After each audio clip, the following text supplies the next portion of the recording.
Merhaba arkadaşlar, ben Muhammed. Yeni videoma hoş geldiniz arkadaşlar. Videoya like atıp beğenirseniz de bir de kanala abone olursanız çok sevinirim. Kaldığımız yerden devam ediyoruz. 42 metre ilerideymiş. Dur.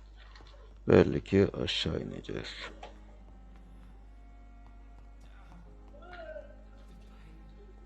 Dur. Bir saniye.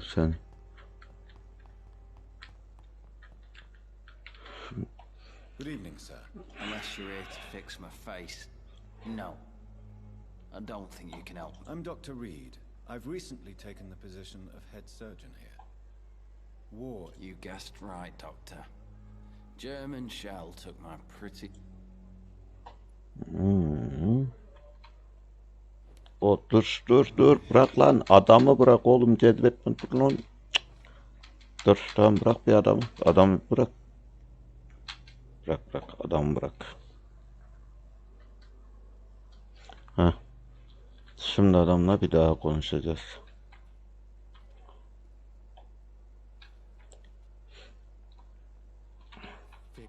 Şurayı bir geçelim. Londra hayatını soralım. Ne vatandaşlık başlama sayesinde anladım. Tamamdır. How is your stay with us, Mr. Elwood? Oh, it's bliss. Can I ask you precisely why you're a patient here? It's the pain, sir. The drugs don't work. It just hurts under the scars. If you get my drift. Yapabileceğim bir şey var mı? Var mı? Bir sorak bakayım. Gave me a bunch of pills. No effect. Told you. It's like the flames are under my skin, burning away. Bunun seviyesi kaçmış? Birmiş. Aslında ben bunu jet verip de puanını alsam daha iyi olur ya. Bir numaraları. Started to think I was forgotten about. Wouldn't blame you. You don't seem worried by that. My face hurts so much more when I smile or cry. I've learned it's easier not to speak. Be assured I'm smiling inside. Adamcağızın Do you feel responsible for the injury, Thomas? What really happened? I wasn't disfigured by any German shells. It happened during my leave. arkadaşlar, sizce bu adamı acılarından kurtarmam gerekiyor mu? Bir söyler misiniz? Kurtar diyorsanız hemen acılarından kurtaracağım bunu. Lie about it. Come on. Yazar mısınız rica etsem? Come back disfigured by the Germans. And it's another to get injured in an accident that could have happened to anybody. Ameliyat iş görebilir. Güzellik değildir. Reconstructive surgery has been very successful for some soldiers. I don't want to wear a bloody mask for the rest of my life. I'd rather stay here and just be forgotten. İpucu. Başarısız. What really happened then? I went with a whore. Did you start the fire? Were you trying to avoid going back to the front? That's not uncommon, you know. No. Evet, bu adamı hastanede gizli olaylar mı oluyor? Rumors of underhand dealings in the hospital. If you want to know what's going on here, you better talk to Miss Jones. She knows everything. Especially what she shouldn't. Kişisel sorular. Ne zamandır hizmet ediyor? Where were you stationed, sir? Bu adamı şu anda I really don't want to talk about all this shit. No offense. I was pushing too much. I served in France myself. I just wanted to know what happened. You were an officer, weren't you? evet, devam edelim. Bu adamdan fazla bir şey çıkmadı. Bu adamı şu anda cezbedersem benim hiçbir işime yaramayacak. Şuna bir gelelim. Good evening, Mr. Hampton. How do you feel? Doctor, What do you mean? I was not myself in the factory. Fear and exhaustion make me say awful things to you. You remained perfectly nice. Thank you, Doctor. That's a relief. Now all I need to do is Bunu cezbedemiyormuşuz ama birkaç soru sormam gerekiyormuş. William Bishop's den. I had received alarming news about his recent behavior. Why did he abduct you? William was an alcoholic. His addiction suddenly changed to blood. I don't know why. Just like a patient I met here. This Miss Hawcroft. You dared to enter this awful place alone. I'm just a man trying to help his friends, Dr. Reed. Bu adam What is the general situation in the East End docks? The situation has always been tough, with a lot of tensions between the gangs and the dockers. Who leads the gang now? Since Clay Cock... Has the gang been threatening you? Ah, no. evet. Çete. Tom? Yes, of course. Always the helping hand, good old Tom. Without men like him, corruption and despair would have wiped out the East End long ago. Umutsuzluk, yolsuzluk. Umutsuzluk How could it hala. be otherwise? The authorities have left us all to rot in this contagious nightmare. No drugs, no advice, nothing. Who should Yolsuzluk. I avoid in this part of town then? Any particularly evil figures? Not really. Most men and women are just doing their best. And it's not my habit to speak ill of people I know, Doctor. Evet, devam ediyoruz. Kişisel sorun. Ben bu adamı For a living, Mr. Hampton. cezbedemiyorum. Ona sinirim bozuldu. Notice the cross around your neck. Çünkü bu adamın bütün bilgilerini almış olacağız. And I try to guide the lost and hesitant on the right path to our Lord. Palavra anlatma lan. Rahip misin? Are you a priest, Mr. Hampton? A deacon, maybe? Not at all, Doctor. İşte değil doktor. Ben Willing to preach the sadece... good word. Why did you use your cross against William Bishop? To repel him somehow? That's a very strange question, Doctor. A cross is no magical token, if that's what you were trying to say. Oh, yes. Geldiğin Have yer. you made friends since you arrived? Not really, but I recognize Miss Harriet Jones. I knew her when she lived by the docks. That poor woman had such a miserable life. You never came. You're preaching to the converted now, Doctor. To be truly honest, I thought she was dead. How do you feel, Mr. Hampton? Medically speaking, I mean. I feel exhausted. Beyond the... You're in good hands here. Thank you, sir. I believe I... Hadi bakalım. Bu adamı Mr. Hampton. da bitirdik. We'll Hadi talk gidelim. again later. Seni bir ara cezbetmeye geleceğim canım benim. It's locked, all right. Kapı kilitli diyor. Bayan.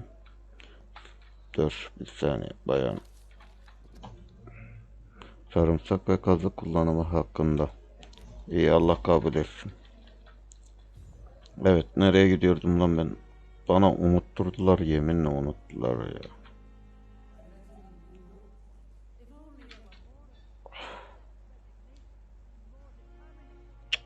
O değil de burada bir şey var ama ne? Ben onu çözemedim ya.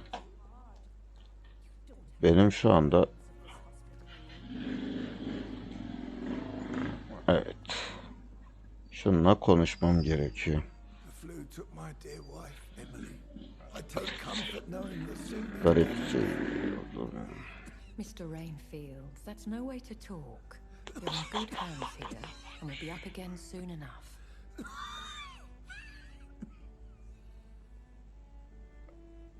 Now do me a kindness and get some sleep. I'll be back round later. your words are kind, the blessings of an angel. You're the sweet, sweet lady of mercy.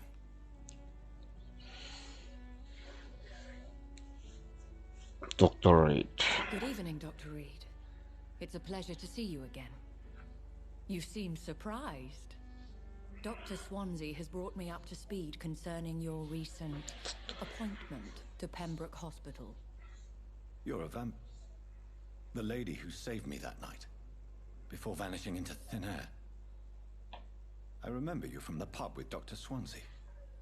Indeed. Allow me to introduce myself formally this time. My name is Lady Ashbury. I remember you well, in spite of the brevity of our encounter. Apologies. You've taken me by surprise. I'm very happy to see you. The pleasure is mine. Doctor. I hope you're more disposed to answer my questions now. You must have countless questions, but our rather urgent matter first. Swansea has explained. My cover, if you prefer, has been compromised.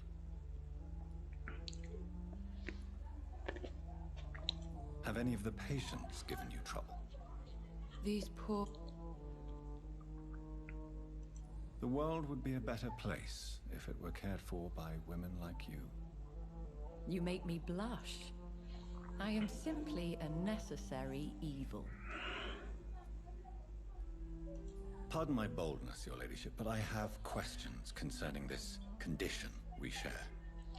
As a newborn, your hunger for answers is rivaled only by your thirst for blood. But the questions need weight. I'm a scientist. My trade is in the deciphering of mysteries, and I needed... I will gladly answer every question you have, but first, prove yourself capable of resolving my predicament without eating the culprit.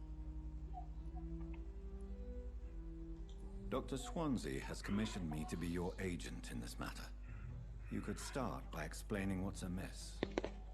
These past insufferable weeks, I've been the victim of extortion. I've made a first payment, but the blackmailer grows greedy. I must refuse his most recent demands.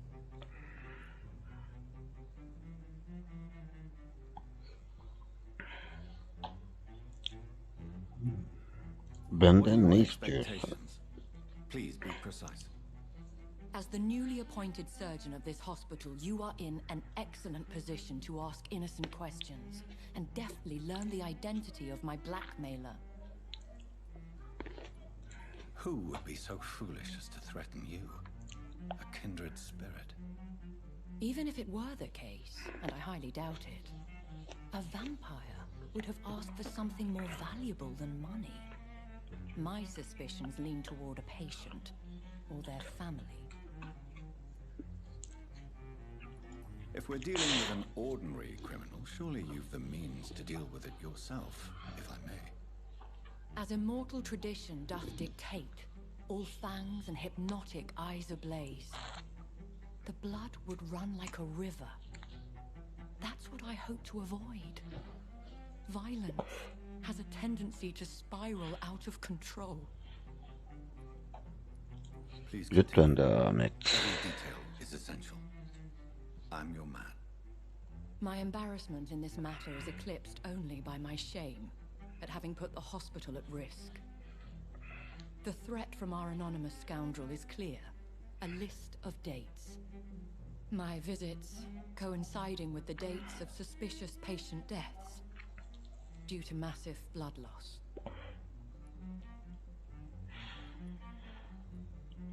Is it true? Now aren't you the blunt one? Excuse my impertinence, your ladyship. This is not an interrogation. I assure you that this line of questioning is in your best interest. In all honesty, I'm not simply a patron to the hospital. My visits serve a dual purpose. Dr. Swansea has been treating my condition with a revolutionary technique of blood transfusion. It seems you are a specialist in the domain. I'll take care of it. Do you know where I should start? If that was the case, I'd set... I'll meet that woman now. My life, as others know, is in your hands, Dr. Reed. I'm sure of your discretion, but I do fear your powers of persuasion will be put to the test. When this is resolved, I'll be your obligé. I'll answer all questions in regards of your condition. Evet. Kadının dediğinden hiçbir halt anlamadı diyenler. It's safer here than anywhere else in the East End. Good evening, nurse. Dr. Swansea has already told us about you, sir. Did he really? All members of staff have already read about your new blood transfusion technique. Dr. Swansea made sure of that. I see. Well, I'm a little surprised. Benim buradan bilgi toplamam gerekiyor ki ilk önce ondan sonracıma da bunları cezbedebileyim. Blood transfusions are Dr. Swansea's primary subject of research. He is convinced it is the future. Hayatınla ilgili birkaç soru sorayım. Not good to say the least. We're struggling against an invisible enemy, more lethal than any bullet from a gun. It's hard, Doctor. An invisible enemy. Quite a poetic term for a disease, especially from a nurse. Sorry, Doctor. These last few weeks have been exhausting. We could all do with a good night's sleep. Do you think this hospital can survive the epidemic? We are all volunteers, and we're trying to hold fast, but how do we beat an invisible killer? Some nurses have already resigned. Geri gelelim. I'm not familiar with all the staff yet. Perhaps you could help me. Really? Most of them. Is there a problem I should know about, nurse? It would be inappropriate for me to speak ill of a colleague. Göze batan var Is there mı? anyone that stands out? Well, I have never met someone as dedicated as Dr. Tippett. He should be a standard for us all here. If only he were younger. Why should his age be a problem? I guess it's fair to say he's always pushing himself to the limits. He just doesn't know when to stop and get some rest. Kroatipasmış. Nurse Brannigan, if you do know something, please tell me. Anything you say will be held in confidence. No, I may disagree with some conduct, but in the end, everybody is doing their best. Bir şey açıklamıyor kadın. Bir de şu kişisel sorular. Tell me what Dr. Tippett did. I know his mistake caused a patient's death. If I had not covered up his error, Dr. Tippett would have been fired from this hospital. I could not let that happen. You can't allow your emotions to dictate your conduct concerning patients, Nurse Brannigan. Look around you, Dr. Reed. Do you really think we can afford to lose a brilliant practitioner like Dr. Tippett in our situation? Niçin I yaptığını can't say I approve of what you did. But as a field surgeon, I know that some situations require you to bend the rules. I'm not proud of what I've done, but to contain the epidemic must be our priority. So we can't afford to lose Dr. Tippett. anladım. Şimdiki ipucu yok. Şunu da soruyoruz ve bitiyor bununla. Anything underhand going on? İşimiz. No, Doctor. Never. Evet. Görüşmek üzere. Call me if you need assistance. Seni bir dahakine gelip Safer here than anywhere else in the East. şuradakiyle konuşacağımışız. Gidelim. Evet. What is this? Sen çık odamdan. Get out of my room. There's no need for alarm, madam. I'm Dr. Reed, the new surgeon. Preposterous. Doctor? Sakin ol. Please calm down, madam. I assure you that I am highly qualified. I'm just back from war duty. How brave. Threatening an old defenseless woman. You know how long I've been a patient here. You've picked the wrong fight. I'm Harriet Jones. Harriet Jones? Indeed. I've been meaning to have a chat with you. You know what goes on here better than any other patient, I gather. Oh, better than any patient, nurse or doctor. I've seen so many vile undertakings. I heard there have been some despicable goings-on. Was there a case of blackmail? Blackmail? Wait. You're investigating something. This isn't a social call. One of those incompetent cunts slit a poor sod's vein. If I didn't know better, Miss Jones, I'd be inclined to say you enjoy this type of idle gossip. God's honest truth, Doctor. It's just the way it is here. Most of these bitches would let you freeze to death before getting you a blanket. Şantajcı You sen seem to know misin? more about the goings-on here than anyone else. Beware, Miss Jones, in case suspicion should fall on you. That's it. Blame the old and infirm. I see those little bitches, greedy little eyes, just waiting for me to pop off they are. I assure you, madam, this is not an investigation into a possible medical error. Debauchery, then? Nurses Crane, Hawkins, Brannigans, whores, all of them. They can't keep their legs shut. I've seen them scratching slutty sores. Really? Well, if you have irrefutable proof, I'll not have the staff behaving in such a manner here. This is your business, Doctor, not mine. But I swear one of the nurses... Thank you for your time, Miss Jones. You've given me something to go on. See you on the next round. Daha sonra görüşürüz. İyi bakalım, görüşelim. The patients and staff. Evrilmek için dinlen diyor. I'll start my investigation with them. Ama birisini cezbetmem gerek. Sen misin ya? Sen kimsin? Good evening, nurse. Good evening. And I'm Dr. Jonathan Reed. Dr. Swansea has recently offered me a position in this hospital. Well, it's a euphemism that your help will be appreciated, Doctor. Ya kusura bakmayın, sizi de sıkıyorum How ama would you describe the situation at the Pembroke Hospital? bunu yapmam gerekiyor. The flu is wreaking havoc amongst the staff and patients. Tut bir You yerinden. must get a hold of yourself, nurse. Sorry, Nurse İspanyol. Hawkins. I wish I could believe you. Evet. Ne zaman How long hemşirelik have you been a yapmaya nurse? başladım? Or long enough to... Şaşırdım. You'd be surprised what dedication can achieve, Nurse Hawkins. In medicine, Sorry, Doctor. I don't want to sound bitter, but I'm just too tired to give a pep talk like Nurse Brannigan.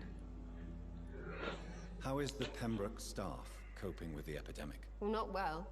Milton, the ambulance driver, is even more grumpy than usual, especially concerning doctors. Why is Milton? Milton grumpy her gün on a böyle daily huysuz. basis? Is it just an act? Milton's not the kind of man who's bothered about a bad reputation, whether he deserved it or not. Milton. Why does Milton decide? Son hakkında bir bilgi daha I don't çıktı. know. Just ask him. But be warned, Milton is not the chatty type. Ha, bir tip değilmiş. Tamam. What Şunu can bir you tell me soralım. about the strange man visiting Vardiya one of the sırasından nurses during çıkıyor. her shift? Let me guess. You spoke with that old shrew, Harriet Jones. Do not pay attention to her, Doctor. She's full of fanciful tales. No matter how you feel about her, Miss Jones deserves our help. Who says I don't care for her? Hate is what keeps that old crone alive. Doğruyu She could have been telling söyleyebilirdi. the truth about the mysterious man. That old witch will end up in hell soon enough. Who cares if the nurse finds some happiness where she can? Kişisel sorusu yokmuş. Bunu Goodbye, Nurse Hawkins. goodbye. Evet, ben şimdi gidip bir dinlenmem mi gerekiyormuş? Gidip dinlenelim o zaman. Ben nereye gidiyorum lan?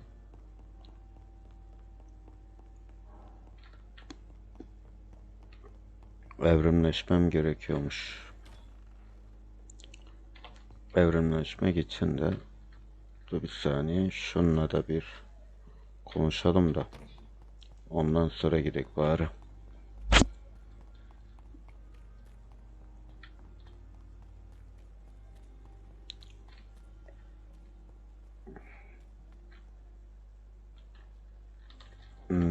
Bununla konuşursam bayağı bir uzun sürecek. Evrimleşmek için uyumam gerekiyor.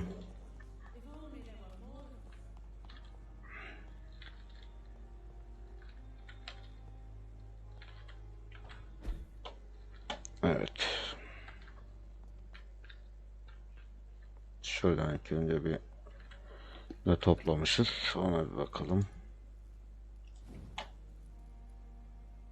3 tane var.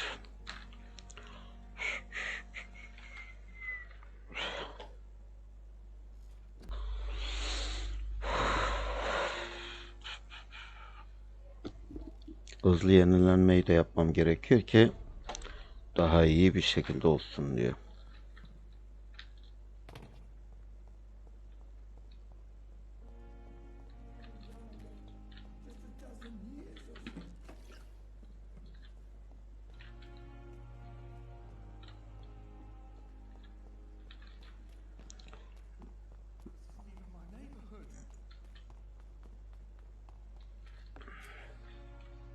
Gizlice dinleme.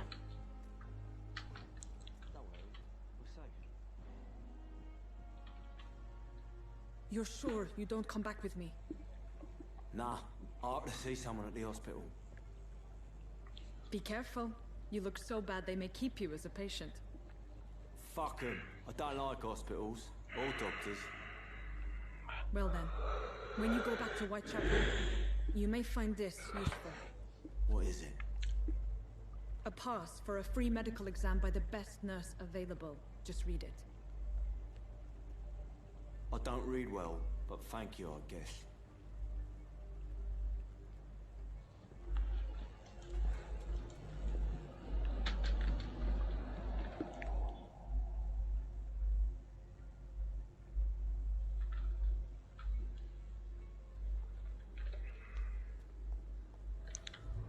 Adamın girdiği yeri araştırmamız gerekiyormuş.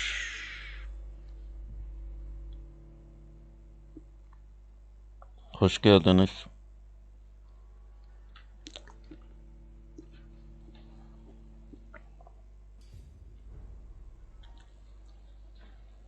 Evet, gelelim bakalım kuru fasulyenin faydalarına. He's locked the door behind him. Kapılardan açılmıyor. I need to find another way to follow him.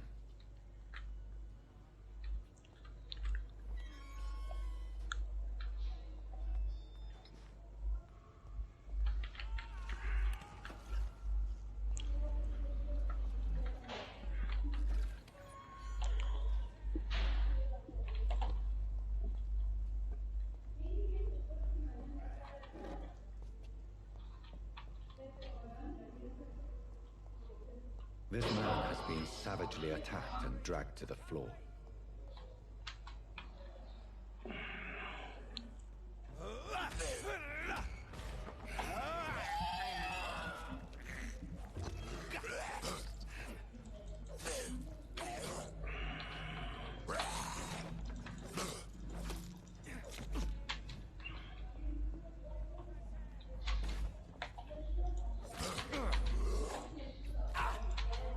Ya seni var ya döve döve bir hoş vereceğim. Oğlum var ya benim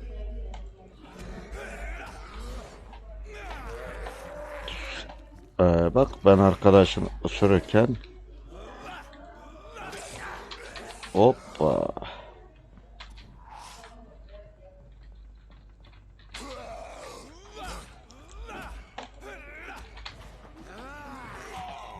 gel. Hıyarlar.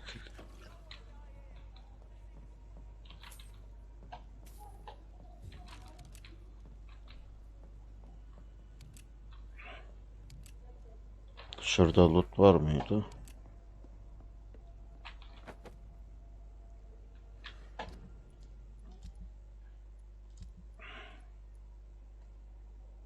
Bu var. O 130 vuruyor. Seviye 2'ymiş. Dur bir saniye. Biz bunu takabilirsek bir saniye bunu takarsak ne oluyor? Sersemletme olmuyor. Mecbur şunu takacağız.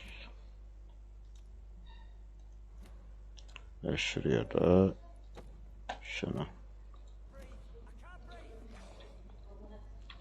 Evet.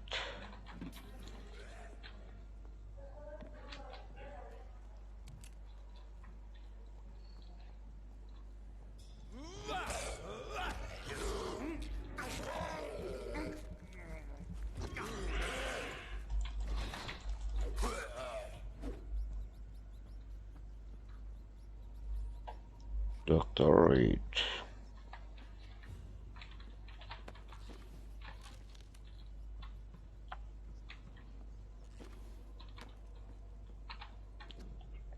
Ejder'in aporozu.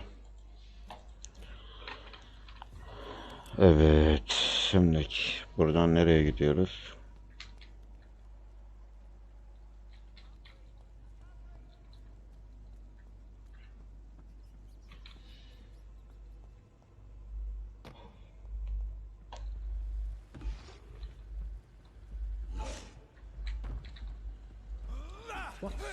Selam.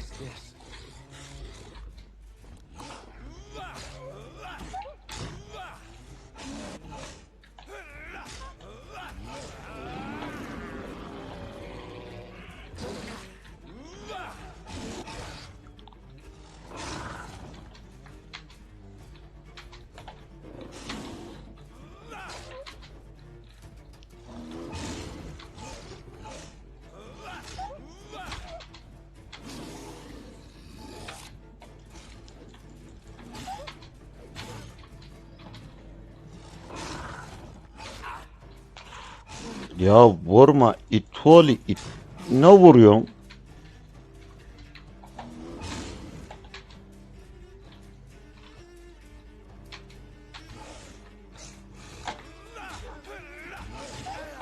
Gel seni bir öpeyim ben.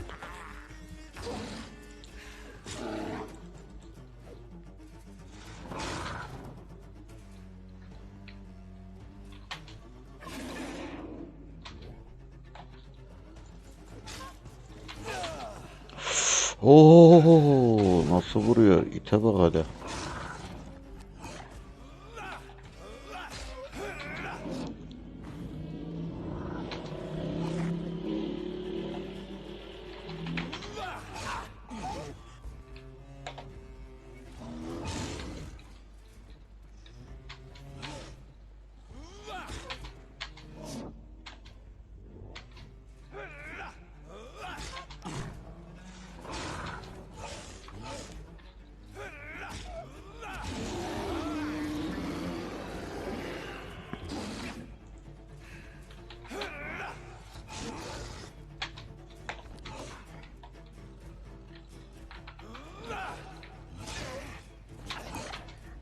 Çok güzel.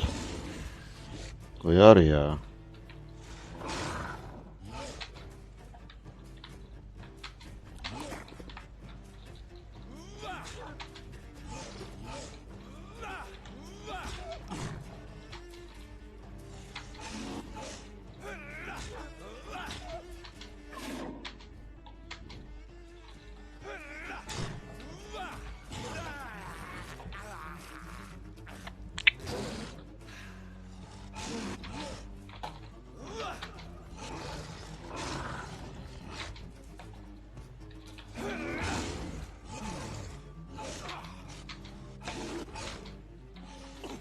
Hayvan gibi vuruyor var ya. Üf.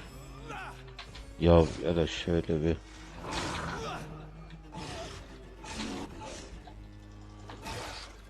Gel buraya gel. Uyar ya. Here's what's left of him. Evet. Some voucher for a free checkup in Whitechapel.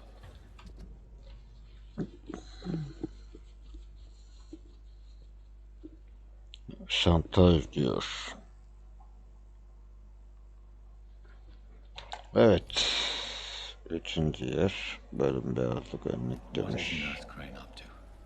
I really must find her.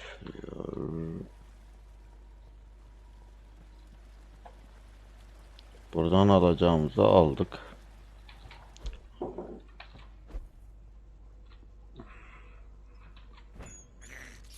Gel. Gel bakayım buraya. Nerede lan bu? I can't believe I'm doing this. Evet. Burada bir tane adam vardı. Onu kurtarmam gerekiyordu galiba. Evet, aşağıda.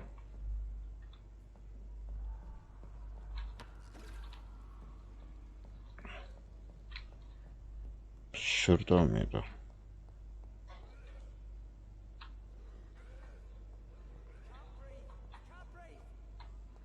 Şurada da. Bu adamı kurtarmamız gerekiyor.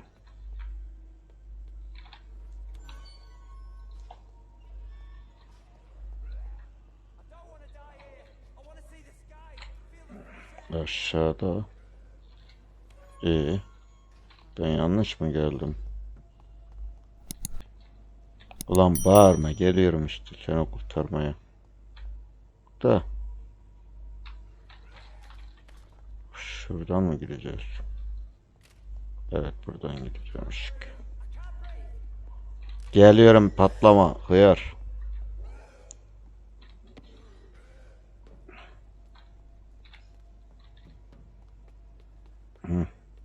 Şurasıydı. Kurtarılacak vatandaş dikkat et. Tehlikedeki vatandaş şeyi atlatamayabilir. Girip kontrol et. Tamamdır. Edelim hemen.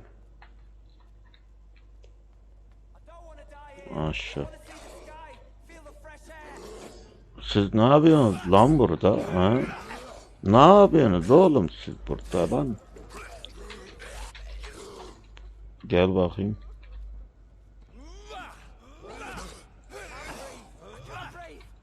Lan.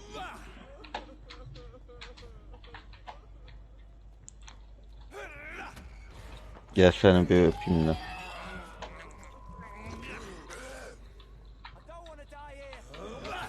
Evet evet, öyle gel bakalım.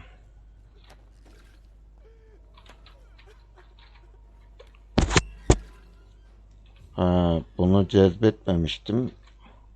Are you injured, sir? Help me get out of here. I need to get out. I'm Dr. Reed, and I'd be glad to help you, but you must calm down first. Please, take a deep breath and tell me your name. Okay. Okay, I'm Oswald Thatcher. Please, I need to get out. All right, Mr. Thatcher, you're safe now. Bunu bir ara bıraktım galiba. By yourself. Yes, I do. Good. Now leave the Sabahı görememişti. cool night air. It's quite invigorating. I'm sure you'll feel better if you do. Bakalım. Yok, cezbedeceğiz bunu. Maalesef.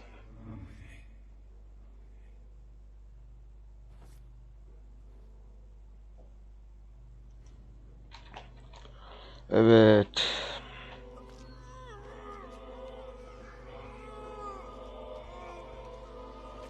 Dönecek de. Newton, don't be sorry. We'll meet again soon. Büyük anahtar. I'm beautiful.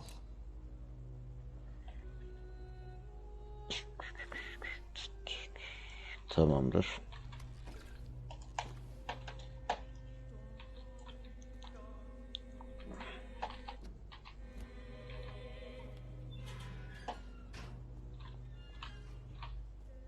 Evet.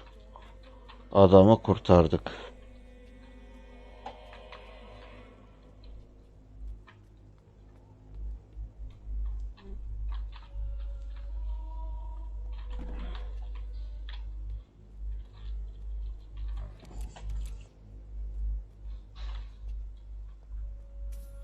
Evet. Artık çıkabiliriz buradan. Bir işimiz kalmadı.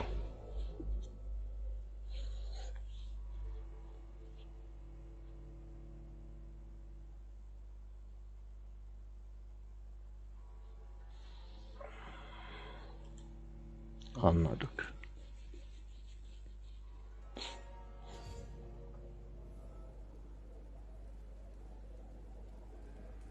Çiğli 50 metre gideceğiz. Gidelim.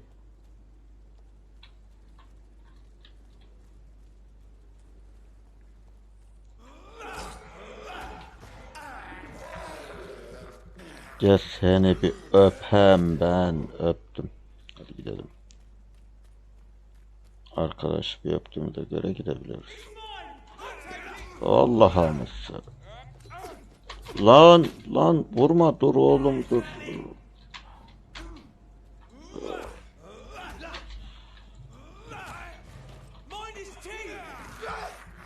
Gel seni ben bir öp. Yavrum gel.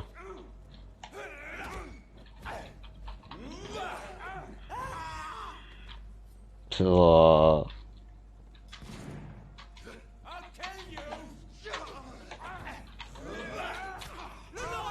Geberin birkaçını dele bir.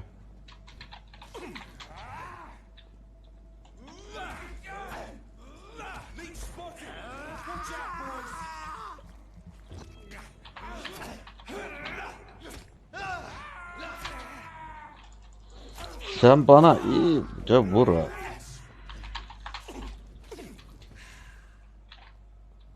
Bir saniye.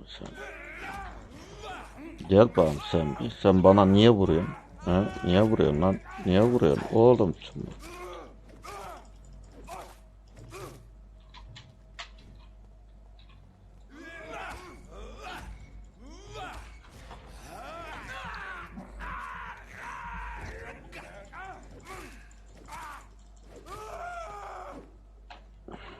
Fırlama ya. Canımı bitirdi. Nerede söylüyordum ya. İt.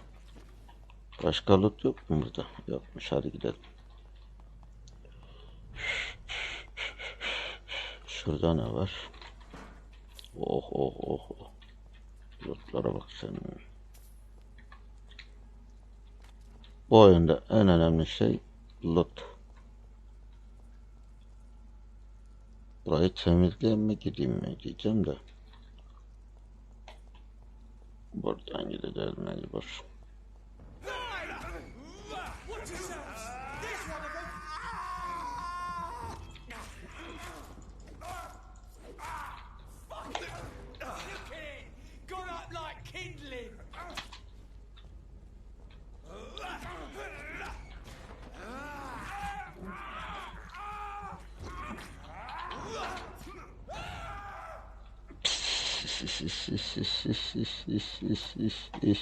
Nasıl öldü? Geber pislik. Bak burada para saklamışlar. Ha dur, ben şuradan mı gidiyordum lan? Nereden gidiyordum? Nereden? Yok. Şuradaki rıhtımdan gideceğimiştik. Unuttum bak gene. Selam dayı. Ne yapıyorsun burada?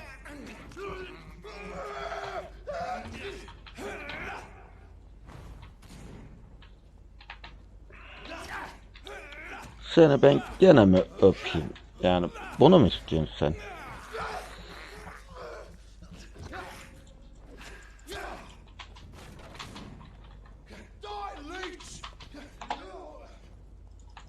Gerçekten mi? Yaparım diyorsun. Hı? Allah'ım yarabbim ya. Bunların hepsi mi mal? Bana mı öyle geliyor? Şimdi şuradan çıkalım. Şuraya bir bakalım bir şeyler.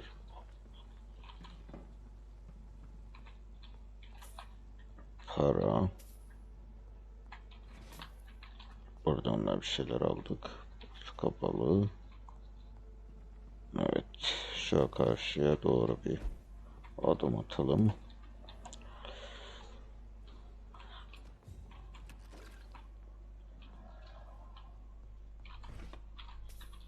Şurada loot varmış. Yatak odası. Burası şey. Evet.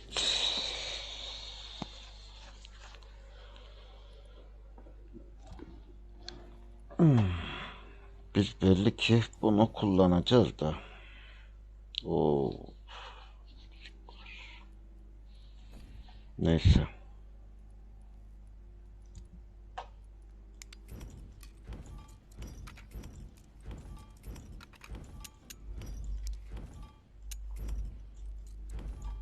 Tamamdır.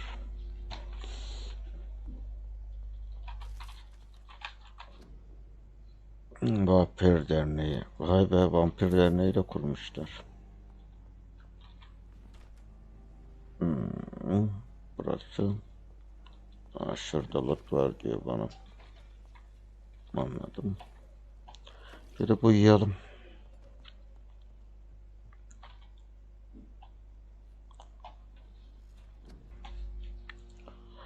Ve dinleniyoruz. Cezbetme bir daha.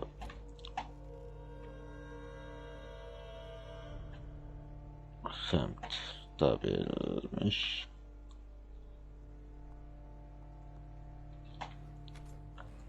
kaldığımız yerden devam ediyoruz. Evet evet. Biz sus 2 dakika ya, anladık. Bak ısırma ne kadar da güçlü oldu arkadaşlar. Sen bir gel hele. Geber. Tuvalet. Aa dur. Bir saniye. Geldi de. Ben bir şey yapmayı unuttum arkadaşlar. Kusura bakmayın. Sersemletme. Bu vardı değil mi? 15 veriyor. 18'de.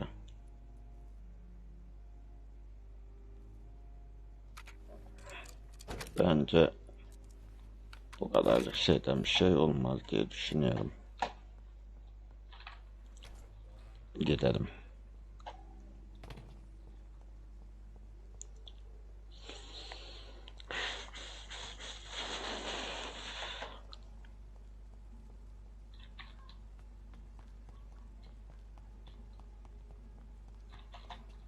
Bir saniye.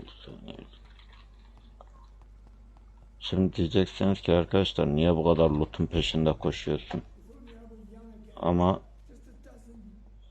lootsuz bu oyun işe yaramaz. Onu da söylemiş olayım.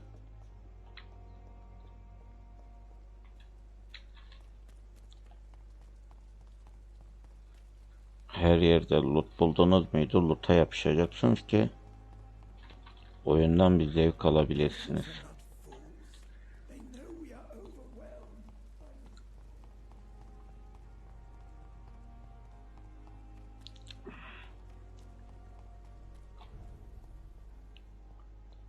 Şurada yaratık var. Ben o yaratık öldürmüştü. Aa şu ibne var ya. Görüyorsun. Gel.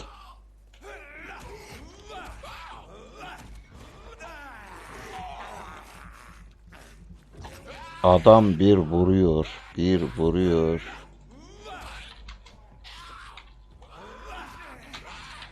Oh canımı bitirdi, görüyorsun.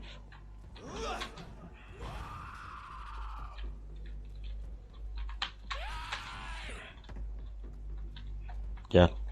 Aşağı gel lan. Aşağı gel oğlum. Bak şimdiki hoppa gidiyor değil mi? Hoppa.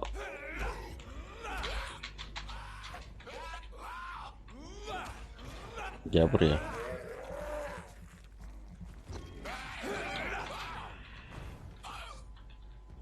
Bunu öldürmem birazcık zor. Normalde benim buna karışmamam gerekiyor. Gel. Ben buradayım bak, gel. Gelsene oğlum. Lan.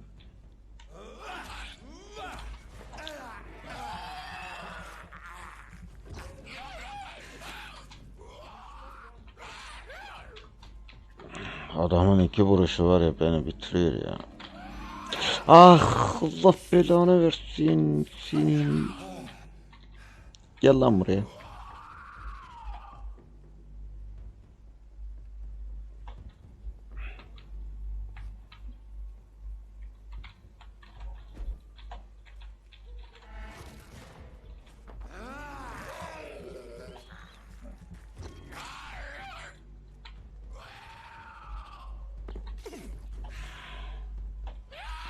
Oh! Ben inmeyecek diyordum. Ama indi.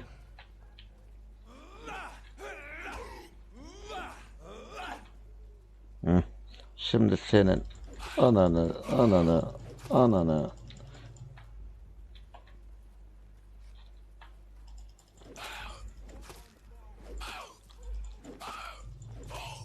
bölgesine gidene kadar öldürebilirik. Çünkü burada bug'a girdi bu.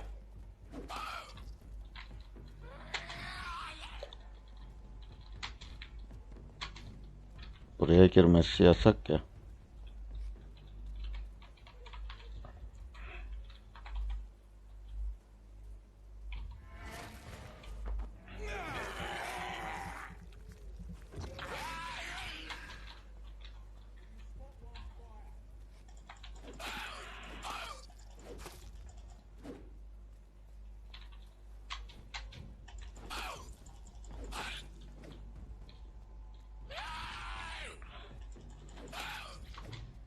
Seni öldüreceğim oğlum, öldüreceğim. Kapıya koydum. Beni öldürürsen ben de seni öldürürüm.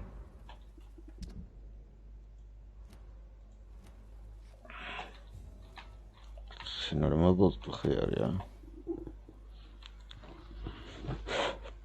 18 level bu normalde. Benim buna yani karışmamam gerekiyor. Ama sizin için karıştım birazcık da. Evet.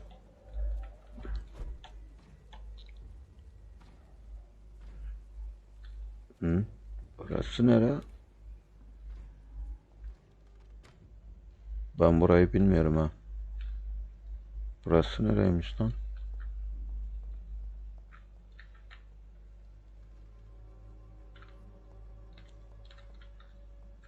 Dur. Allah Allah. Sadece bir para için buraya girmem tuhaf. Yani.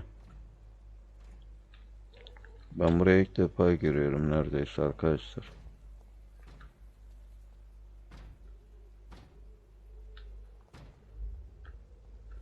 O kapıyı zorlama işte. Ne istiyorsun elin kapısından? Onu bana bir söylesene. He? Ne istiyorsun sen elin kapısından, ne?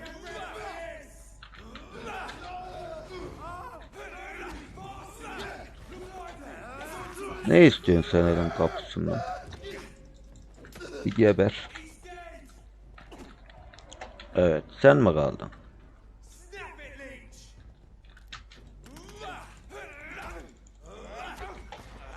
İt oğlu it.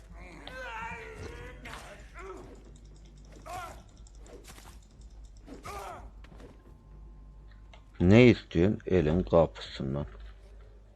İnsanları bir rahat bırakın ya. Evet.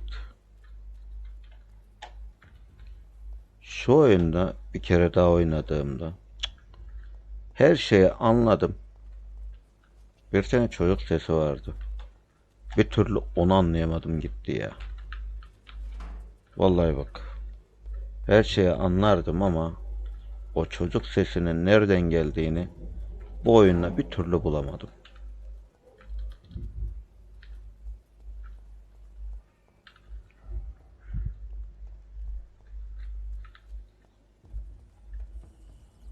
Dostum ne yapıyorsun? Orada bir şey yok ki Allah'tan. Sen ne yapıyorsun?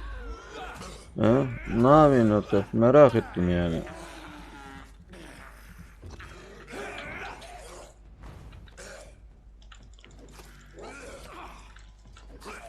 İyi geceler. Loot'un vardı, onun için geldim biraz da.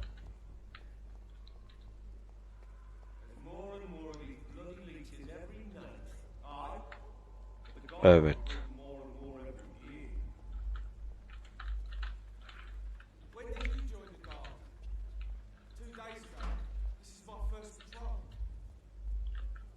Evet. İlk git devriyende öleceksin.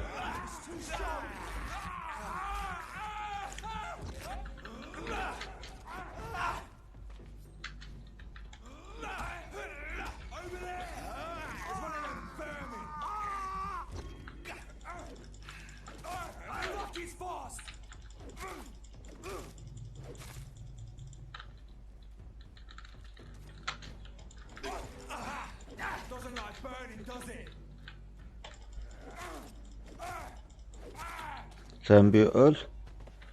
Ben şununla bir ilgileneceğim. Gel gel.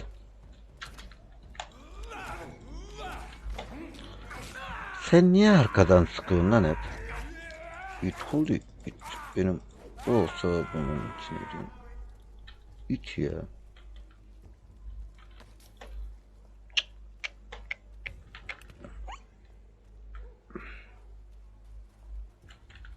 Neredeydi lan bu? Ha, şurada. Buralara daha sonra geleceğiz nasılsa.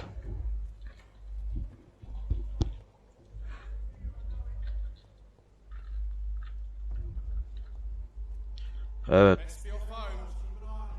Tamam, gidiyorum. Evet, Dur dedim, durdum işte. Daha ne istiyorsun lan hıyar?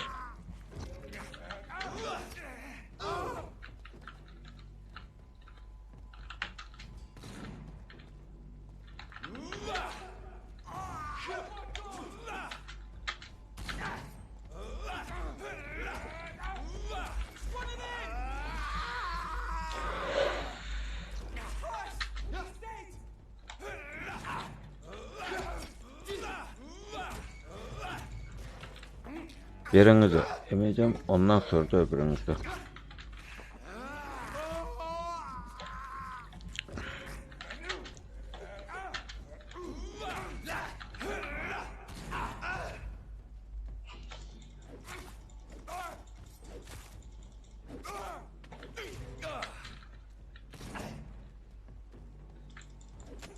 Şimdi sen bana niye sıkıyorsun? Ben senin taraftayım. İt oğlu it. Gel gel. Gel.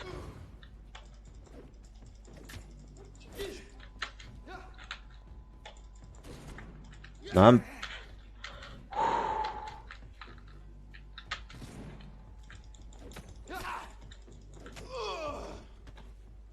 Şükür ölmeyi becerdi.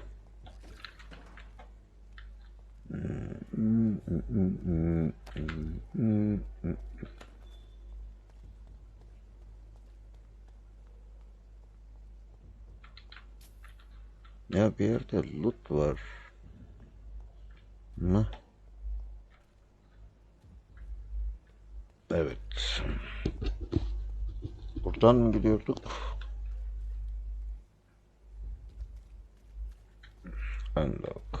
Ha şura.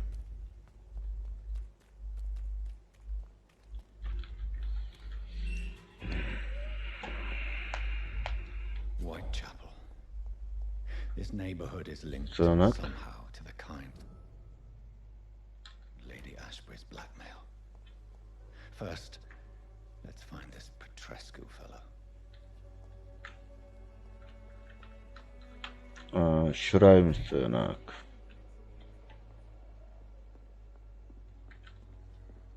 Burası sığınak değil ki. Ben burayı sığınak zannediyordum ama değilmiş.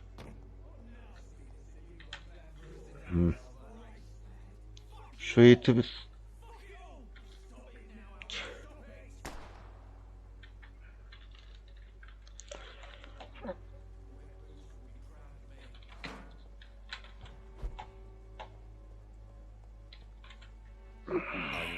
The bastard hit the wall next to me.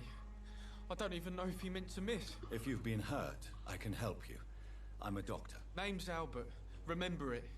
Now bugger off. Aradığım adam öldü. Ne?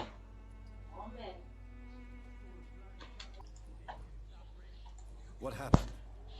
Did you really steal that man's medication? Hey, I didn't do anything. It ain't me.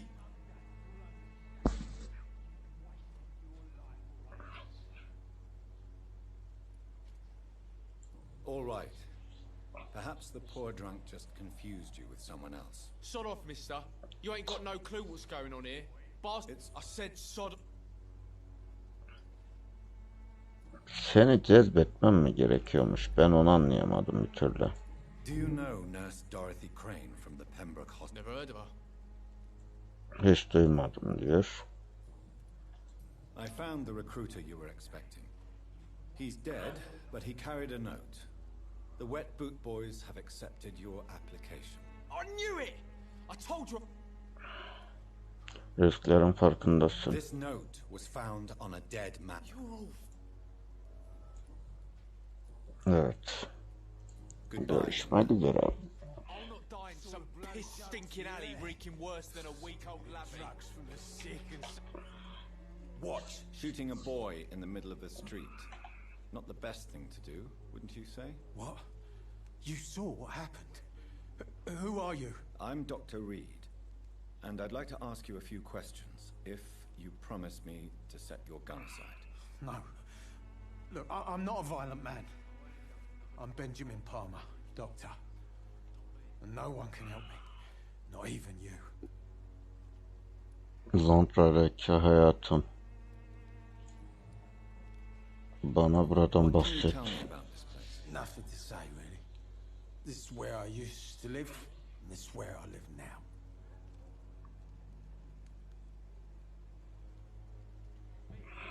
Ailen yok mu?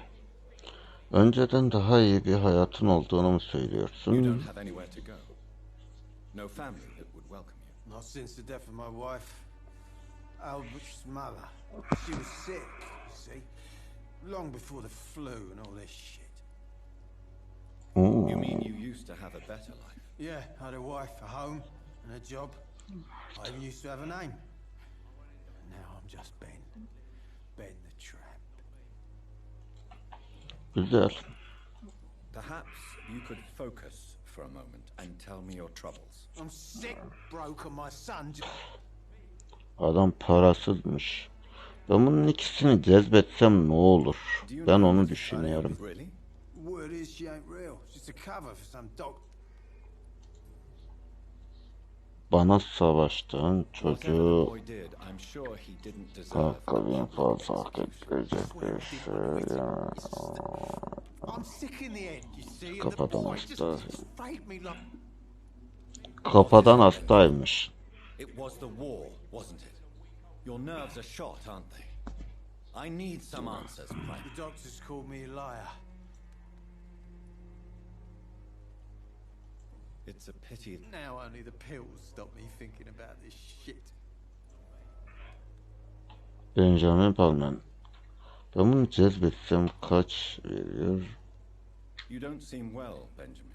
Do you need any help? I always feel ill, sir. It's like İlacı verme. I will see you later. You don't seem well, Benjamin. Do you need any help? I always. Migren tedavi gerekli. He, anladım. Şimdi bununki az ilaç, migren ilacı. Doğru. Bak ben ya var ya nerede hata yapıyorum diye düşünüyordum. Sonunda buldum. Tamamdır. Migren ilacıymış bu. Tamam. Ben bunları iyileştirip ondan sonra. Tamam. Ya geçer misin? Bırakacağım geri de cezbetmem gerekiyor mecbur.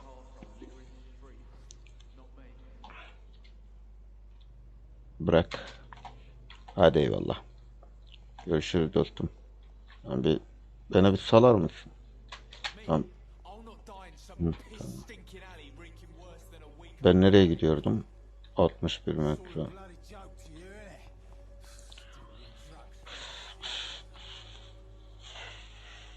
Şu kadınla konuşmam gerekiyor. Good evening, miss. Good evening. Actually, I am. Then you have come to the right place. Audio is all you need to help keep you in perfect health. Oh, really? Why didn't I hear about it during my studies? I'm Jonathan Reed, by the way.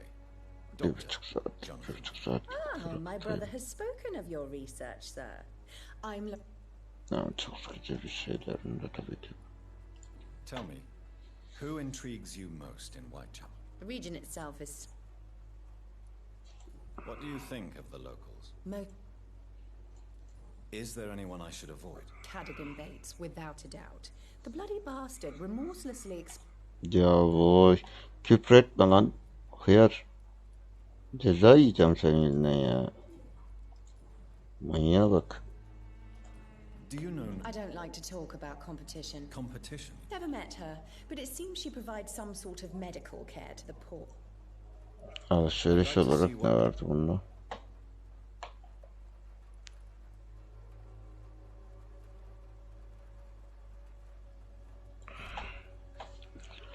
See you. Has been proven by many. Even flu is no match for Normalde benim burayı şunu da bir halledelim. Hallettikten sonra da What do you... Good evening. There is no Dorothy Crane here. Now goodbye. I'm afraid this medical leaflet says that. Really? Well, To enter that house, I must discover who this man really is. I must insist, sir. Please let me see Nurse Crane. I have no time for you, sir. Size ayıracak vaktim yok diyor. Tamamdır. Bir saniye.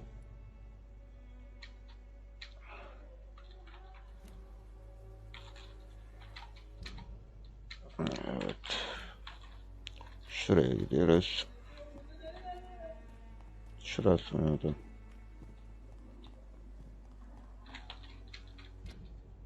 Evet.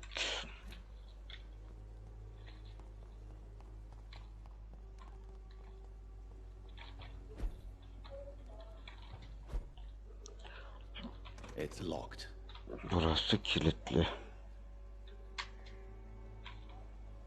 Dur bir saniye. Nereden giriyorduk buraya? Sığınma yeri burası değil miydi? Evet. Sığınak burası.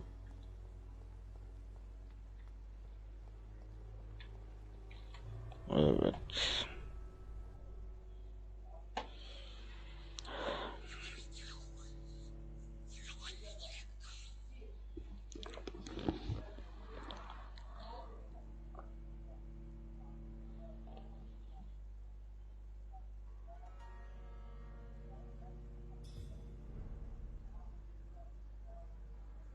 Devlet Ova.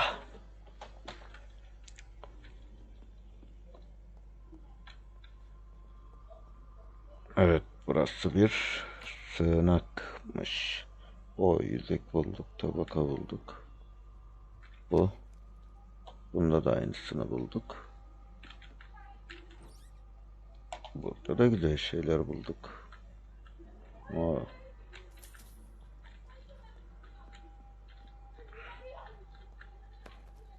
Vay, bunda da yüzük ve tabaka bulduk. Da burası neymiş böyle? Gizli bir yer gibi mübarek. Ağaç dışarı çıkıyor. Dışarı çıkmayacağım.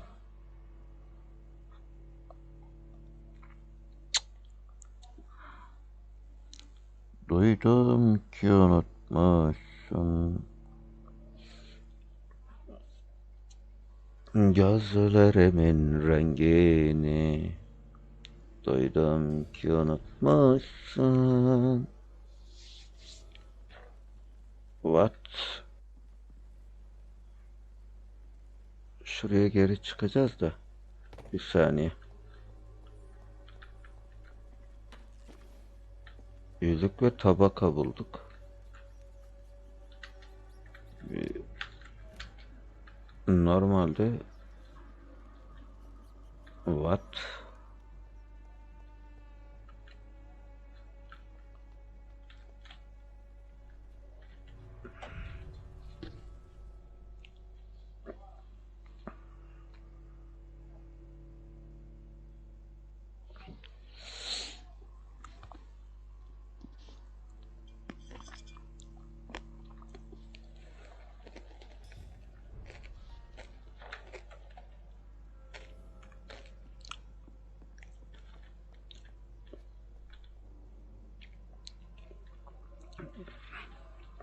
Arkadaşlar, bugünkü videomuzun da sonuna geldik. Eğer videoyu beğendiyseniz like atmayı, kanala abone olmayı unutmayın. Kendinize çok iyi bakın. Allah'a emanet olun. Yarın görüşmek dileğiyle. Hoşça kalın.